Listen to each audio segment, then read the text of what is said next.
أعوذ بالله السميع العليم من الشيطان الرجيم. فمن أظلم ممن كذب على الله وكذب بالصدق إذ جاءه أليس في جهنم مثوى للكافرين والذي جاء بالصدق وصدق به أولئك هم المتقون لهم ما يشاءون عند ربهم ذلك جزاء المحسنين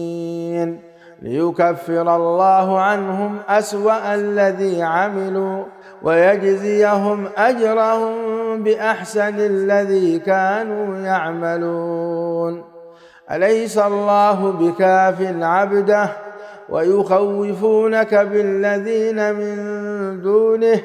ومن يضلل الله فما له من هاد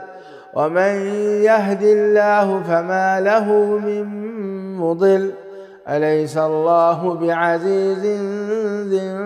انتقام. ولئن سألتهم من خلق السماوات والأرض ليقولن الله قل أفرأيتم ما تدعون من دون الله إن أرادني الله بضر هل هن كاشفات ضره أو أرادني برحمة هل هن ممسكات رحمته قل حسبي الله عليه يتوكل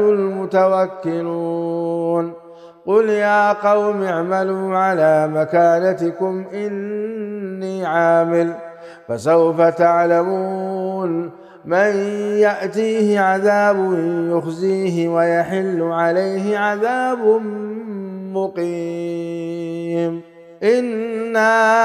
أنزلنا عليك الكتاب للناس بالحق فمن اهتدى فلنفسه ومن ضل فإنما يضل عليها وما أنت عليهم بوكيل. الله يتوفى الأنفس حين موتها والتي لم تمت في منامها فيمسك التي قضى عليها الموت ويرسل الأخرى إلى أجل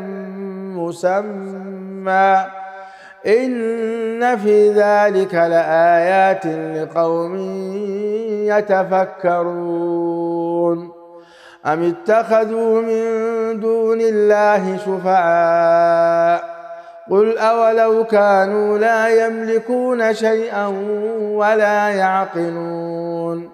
قل لله الشفاعة جميعا له ملك السماوات والأرض ثم إليه ترجعون. وإذا ذكر الله وحده اشمأزت قلوب الذين لا يؤمنون بالآخرة وإذا ذكر الذين من دونه إذا هم يستبشرون.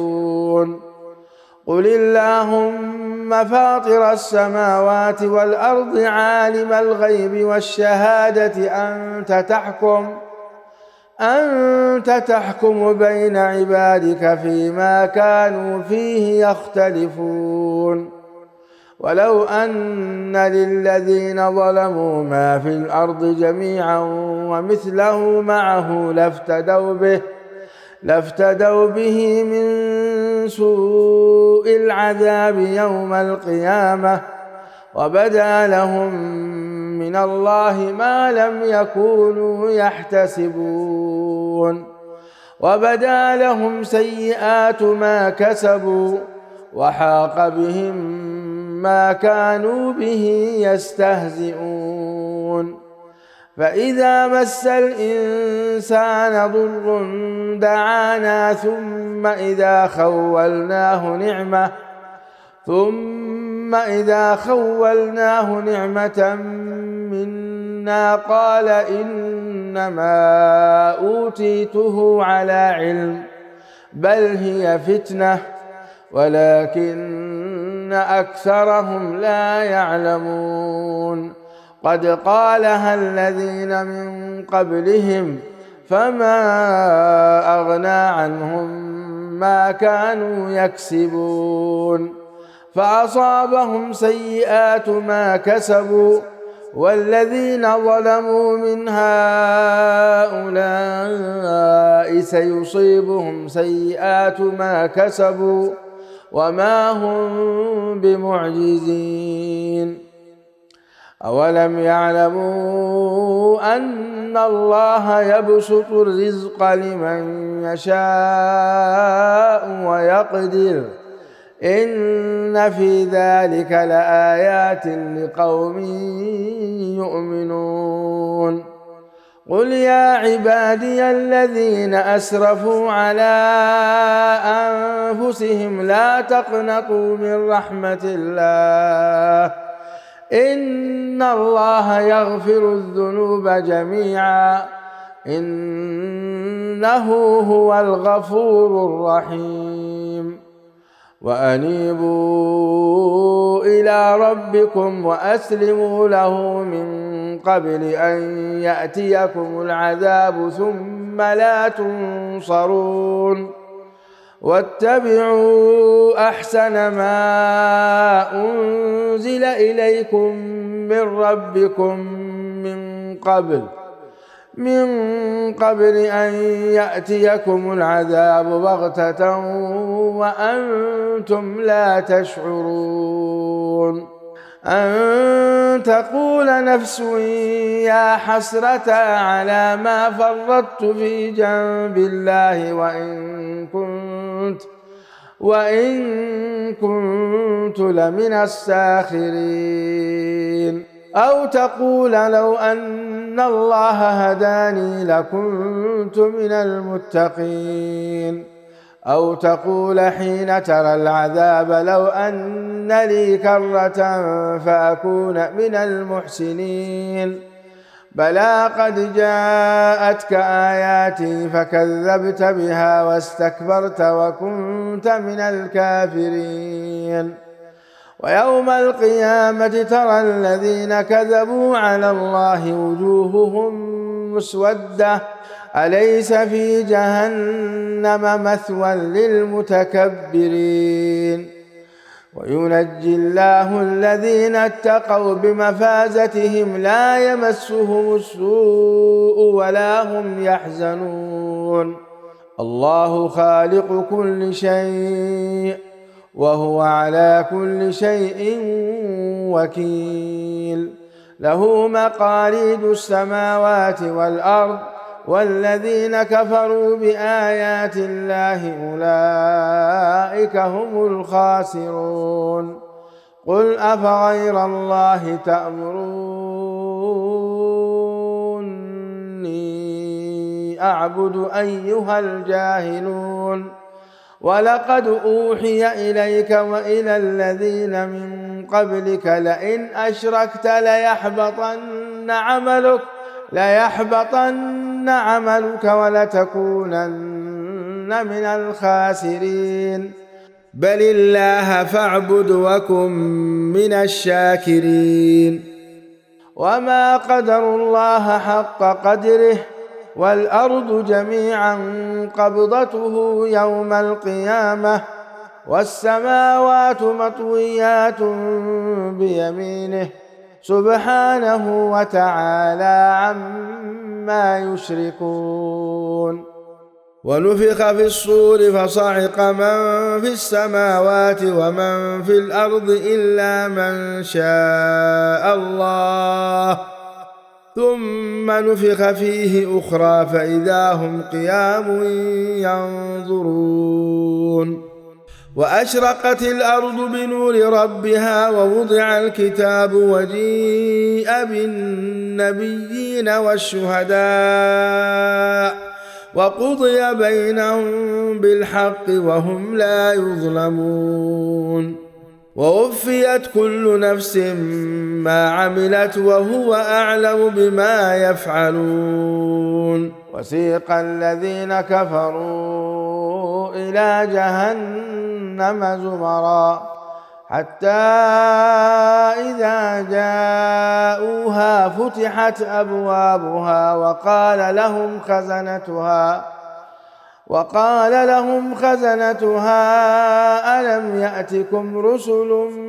منكم يتلون عليكم آيات ربكم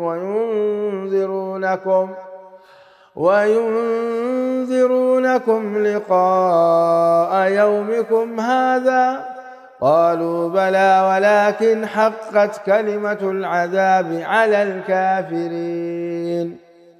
قيل ادخلوا أبواب جهنم خالدين فيها فبئس مثوى المتكبرين. وسيق الذين اتقوا ربهم إلى الجنة زمرا حتى إذا جاءوها وفتحت أبوابها وقال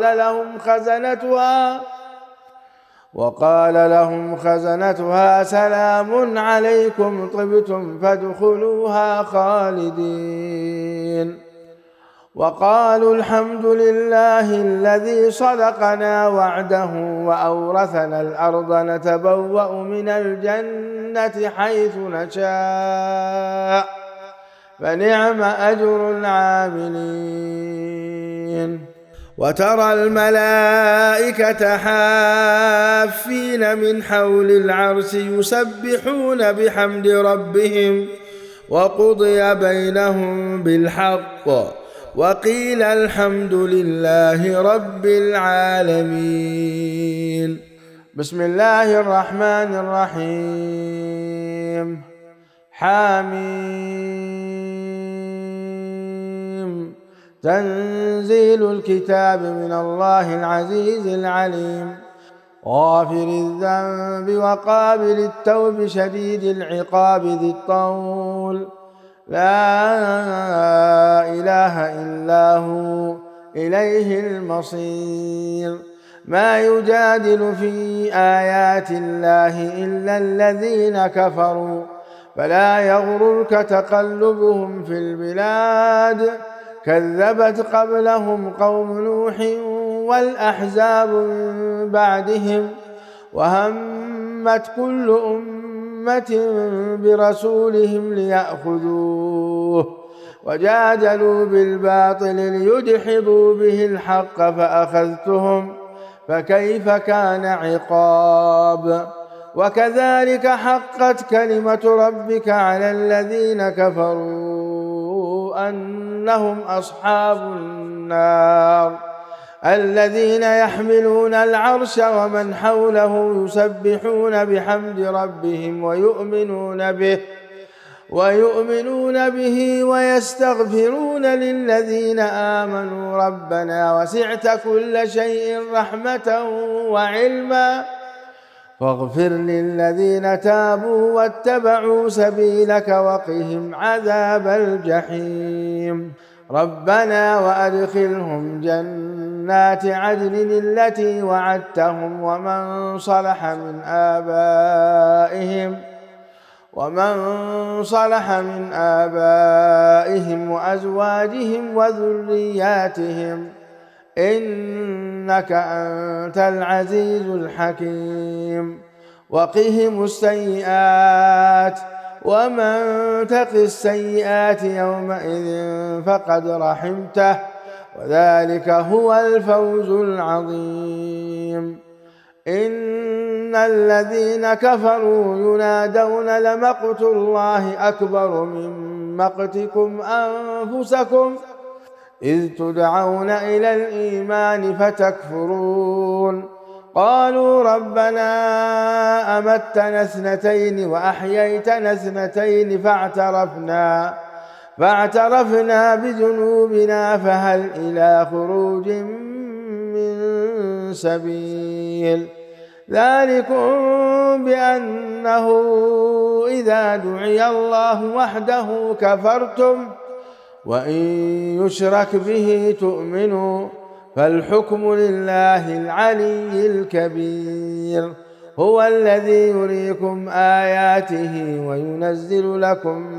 من السماء رزقا وما يتذكر إلا من ينيب فادعوا الله مخلصين له الدين ولو كره الكافرون رفيع الدرجات ذو العرش يلقي الروح من أمره على من يشاء من عباده لينذر يوم التلاق يوم هم بارزون لا يخفى على الله منهم شيء لمن الملك اليوم لله الواحد القهار اليوم تجزى كل نفس بما كسبت لا ظلم اليوم إن الله سريع الحساب وأنذرهم يوم الآزفة إذ القلوب لدى الحناجر كاظمين ما للظالمين من حميم ولا شفيع يطاع يعلم خائنة الأعين وما تخفي الصدور والله يقضي بالحق والذين يدعون من دونه لا يقضون بشيء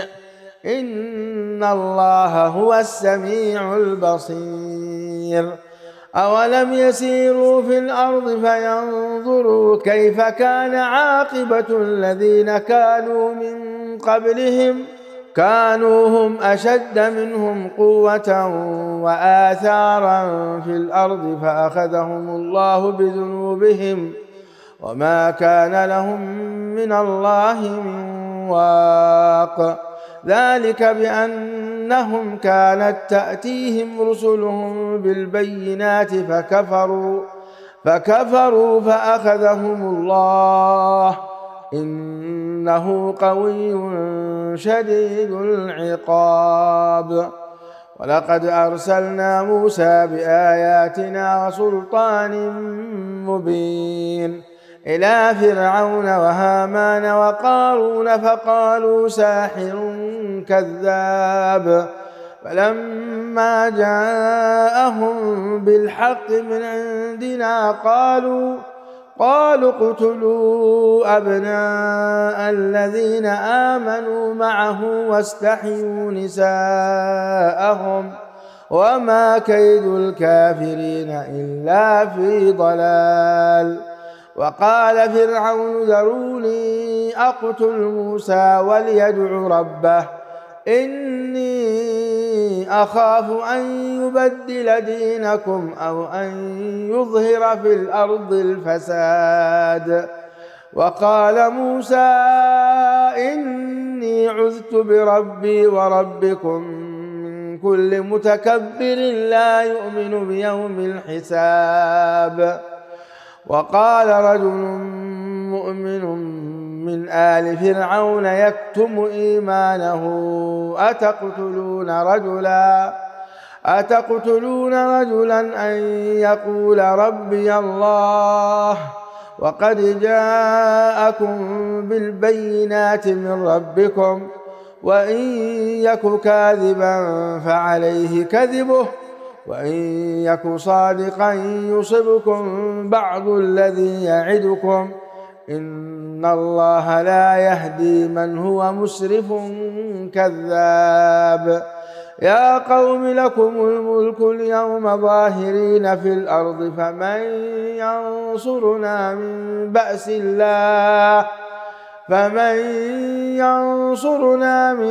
بأس الله إن جاءنا قال فرعون ما أريكم إلا ما أرى وما أهديكم إلا سبيل الرشاد وقال الذي آمن يا قوم إني أخاف عليكم مثل يوم الأحزاب مثل دأب قوم نوح وعاد وثمود والذين من بعدهم وما الله يريد ظلما للعباد ويا قوم إني أخاف عليكم يوم التناد يوم تولون مدبرين ما لكم من الله من عاصم ومن يضلل الله فما له من هاد ولقد جاءكم يوسف من قبل بالبينات فما زلتم في شك مما جاءكم به حتى إذا هلك قلتم لن يبعث الله من بعده رسولا كذلك يضل الله من هو مسرف مرتاب الذين يجادلون في آيات الله بغير سلطان أتاهم كبر مقتا عند الله وعند الذين آمنوا كذلك يطبع الله على كل قلب متكبر جبار وقال فرعون يا هامان ابن لي صرحا لعلي أبلغ أسباب السماوات فأطلع إلى إله موسى وإني لأظنه كاذبا وكذلك زين لفرعون سوء عمله وصد عن السبيل وما كيد فرعون إلا في تباب وقال الذي آمن يا قوم اتبعون أهدكم سبيل الرشاد يا قوم إنما هذه الحياة الدنيا متاع وإن الآخرة هي دار القرار من عمل سيئة فلا يجزى إلا مثلها ومن عمل صالحا من ذكر أو أنثى وهو مؤمن فأولئك يدخلون الجنة يرزقون فيها بغير حساب ويا قوم ما لي أدعوكم إلى النجاة وتدعونني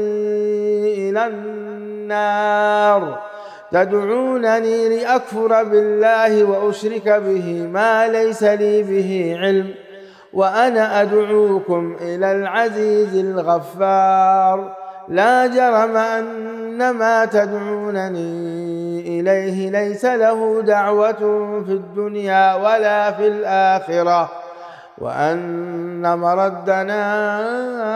إلى الله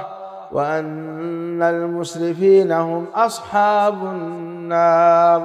فستذكرون ما أقول لكم وأفوض أمري إلى الله إن الله بصير بالعباد ووقاه الله سيئات ما مكروا وحاق بآل فرعون سوء العذاب النار يعرضون عليها غدوا وعشيا ويوم تقوم الساعة أدخلوا آل فرعون أشد العذاب وإذ يتحاجون في النار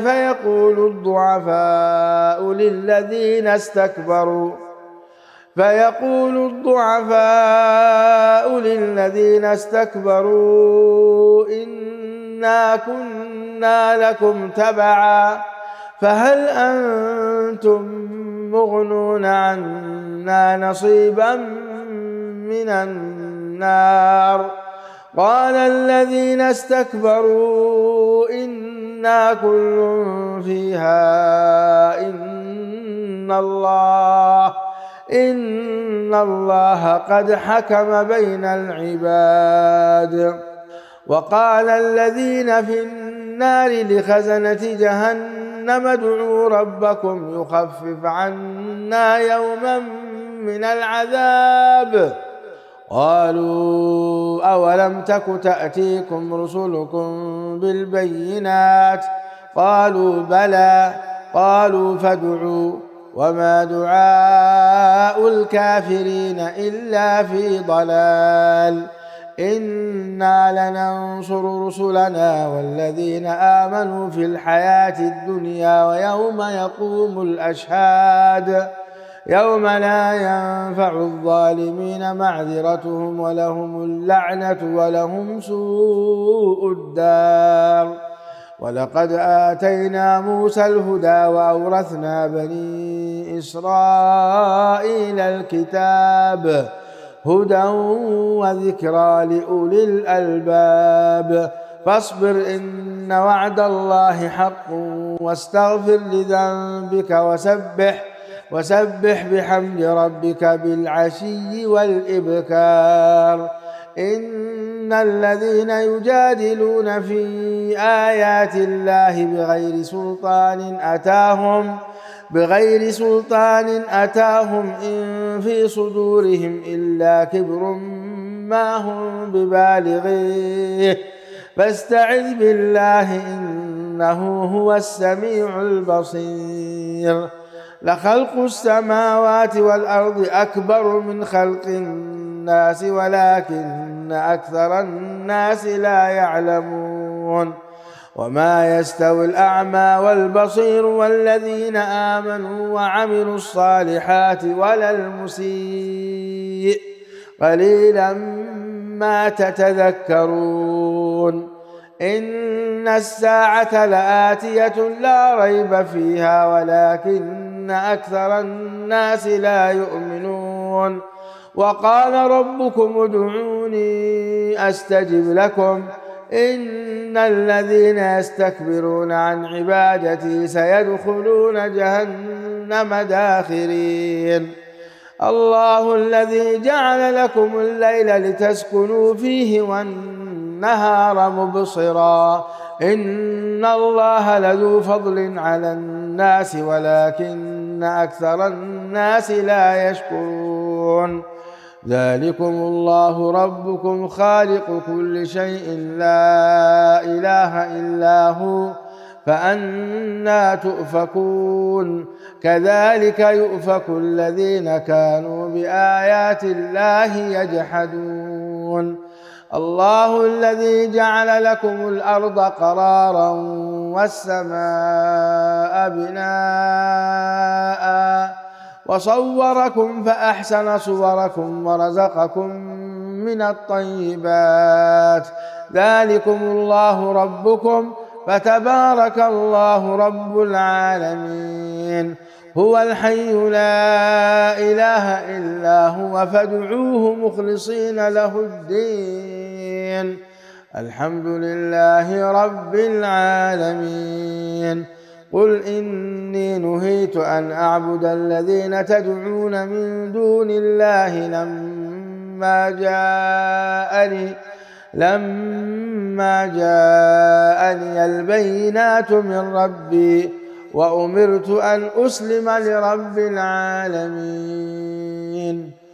هو الذي خلقكم من تراب ثم من نطفة ثم من علقة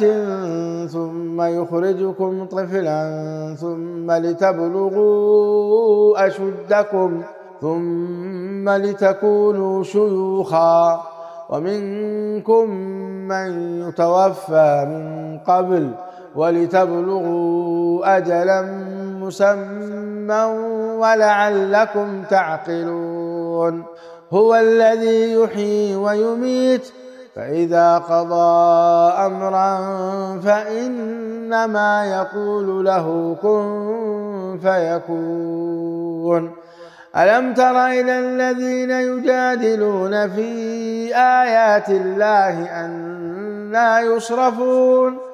الذين كذبوا بالكتاب وبما أرسلنا به رسلنا فسوف يعلمون. إذ الأغلال في أعناقهم والسلاسل يسحبون في الحميم ثم في النار يسجرون. ثم قيل لهم أين ما كنتم تشركون من دون الله قالوا ضلوا عنا بل لم نكن ندعو من قبل شيئا كذلك يضل الله الكافرين ذلكم بما كنتم تفرحون في الأرض بغير الحق وبما كنتم تمرحون ادخلوا أبواب جهنم خالدين فيها فبئس مثوى المتكبرين فاصبر إن وعد الله حق فإما نرينك بعض الذي نعدهم أو نتوفينك فإلينا يرجعون ولقد أرسلنا رسلا من قبلك منهم من قصصنا عليك ومنهم من لم نقصص عليك وما كان لرسول أن يأتي بآية إلا بإذن الله فإذا جاء أمر الله قضي بالحق وخسر هنالك المبطلون الله الذي جعل لكم الأنعام لتركبوا منها ومنها تأكلون ولكم فيها منافع ولتبلغوا عليها حاجة في صدوركم وعليها وعلى الفلك تحملون ويريكم آياته فأي آيات الله تنكرون أفلم يسيروا في الأرض فينظروا كيف كان عاقبة الذين من قبلهم كانوا أكثر منهم وأشد قوة وآثارا في الأرض فما أغنى عنهم ما كانوا يكسبون فلما جاءتهم رسلهم بالبينات فرحوا بما عندهم من العلم وحاق بهم ما كانوا به يستهزئون فلما رأوا بأسنا قالوا آمنا بالله وحده وكفرنا بما كنا به مشركين فلم يك ينفعهم إيمانهم لما رأوا بأسنا سنة الله التي قد خلت في عباده وخسر هنالك الكافرون بسم الله الرحمن الرحيم حميم تنزيل من الرحمن الرحيم كتاب فصلت آياته قرآنا عربيا لقوم يعلمون بشيرا ونذيرا فأعرض أكثرهم فهم لا يسمعون وقالوا قلوبنا في أكنة مما تدعونا إليه وفي آذاننا وقر ومن بيننا وبينك حجاب فاعمل إننا عاملون قل إنما أنا بشر مثلكم يوحى إلي أنما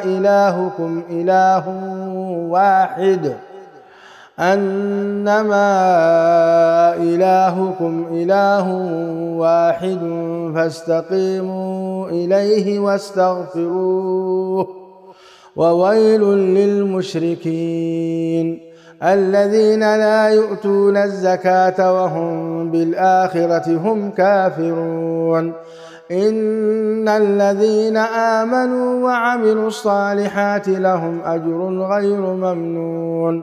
قل أئنكم لتكفرون بالذي خلق الأرض في يومين وتجعلون له أندادا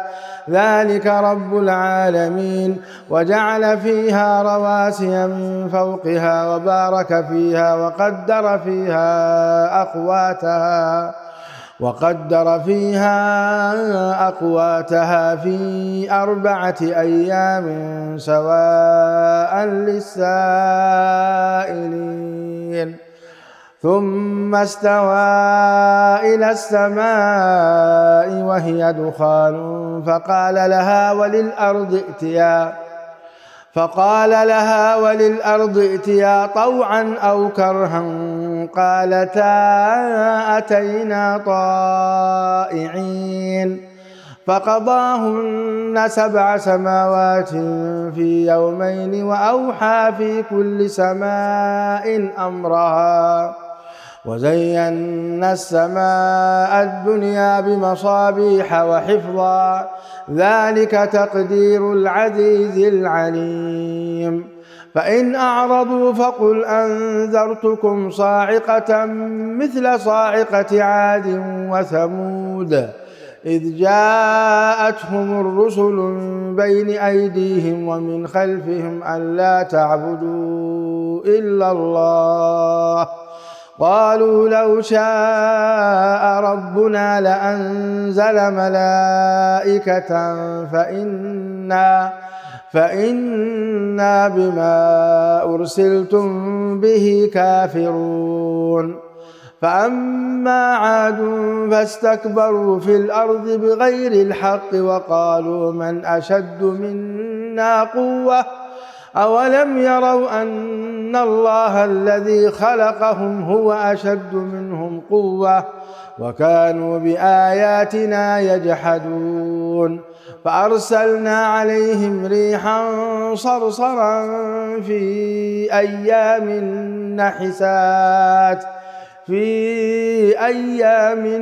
نحسات لنذيقهم عذاب الخزي في الحياة الدنيا ولعذاب الآخرة أخزى وهم لا ينصرون وأما ثمود فهديناهم فاستحبوا العمى على الهدى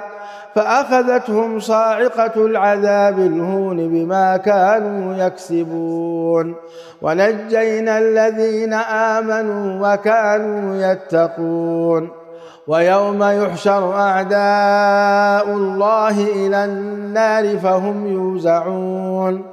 حتى إذا ما جاءوها شهد عليهم سمعهم وأبصارهم وجلودهم بما كانوا يعملون وقالوا لجلودهم لم شهدتم علينا قالوا أنطقنا الله الذي أنطق كل شيء وهو خلقكم أول مرة وإليه ترجعون وما كنتم تستترون أن يشهد عليكم سمعكم ولا أبصاركم ولا جلودكم ولكن ظننتم أن الله لا يعلم كثيرا مما تعملون وذلكم ظنكم الذي ظننتم بربكم أرداكم فأصبحتم من الخاسرين فإن يصبروا فالنار مثوى لهم وإن يستعتبوا فما هم من المعتبين وقيضنا لهم قرناء فزينوا لهم ما بين أيديهم وما خلفهم وحق عليهم القول في قد خلت من قبلهم من الجن والإنس إنهم كانوا خاسرين وقال الذين كفروا لا تسمعوا لهذا القرآن والغوا فيه لعلكم تغلبون فلنذيقن الذين كفروا عذابا شديدا ولنجزينهم أسوأ الذي كانوا يعملون ذلك جزاء أعداء الله النار لهم فيها دار الخلد جزاء بما كانوا بآياتنا يجحدون وقال الذين كفروا ربنا أرنا الذين أضلانا من الجن والإنس نجعلهما تحت أقدامنا ليكونا من الأسفلين إن الذين قالوا ربنا الله ثم استقاموا تتنزل عليهم الملائكة ألا تخافوا ولا تحزنوا وأبشروا بالجنة التي كنتم توعدون نحن أولياؤكم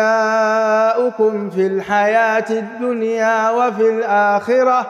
ولكم فيها ما تشتهي أنفسكم ولكم فيها ما تدعون نزلا من غفور رحيم ومن أحسن قولا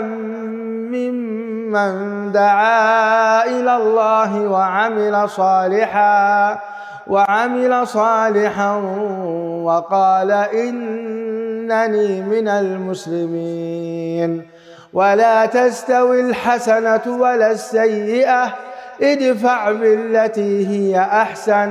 فإذا الذي بينك وبينه عداوة كأنه ولي حميم وما يلقاها إلا الذين صبروا وما يلقاها إلا ذو حظ عظيم وإما ينزغنك من الشيطان نزغ فاستعذ بالله إنه هو السميع العليم ومن آياته الليل والنهار والشمس والقمر لا تسجدوا للشمس ولا للقمر واسجدوا لله الذي خلقهن إن كنتم إياه تعبدون فإن استكبروا فالذين عند ربك يسبحون له بالليل والنهار وهم لا يسأمون ومن آياته أنك ترى الأرض خاشعة فإذا أنزلنا عليها الماء اهتزت وربت إن الذي أحياها لمحيي الموتى إنه على كل شيء قدير إن الذين يلحدون في آياتنا لا يخفون علينا أفمن يلقى في النار خير أم من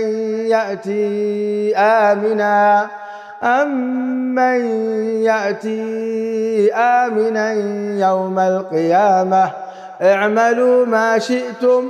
إنه بما تعملون بصير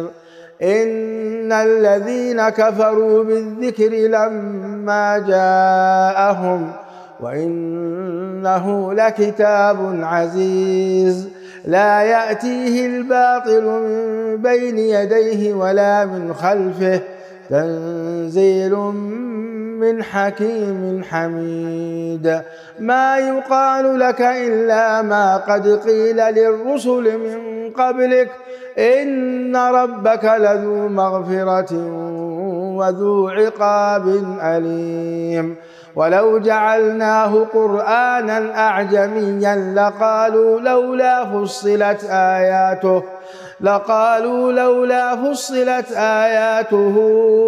أعجمي وعربي قل هو للذين آمنوا هدى وشفاء والذين لا يؤمنون في آذانهم وقر وهو عليهم عمى أولئك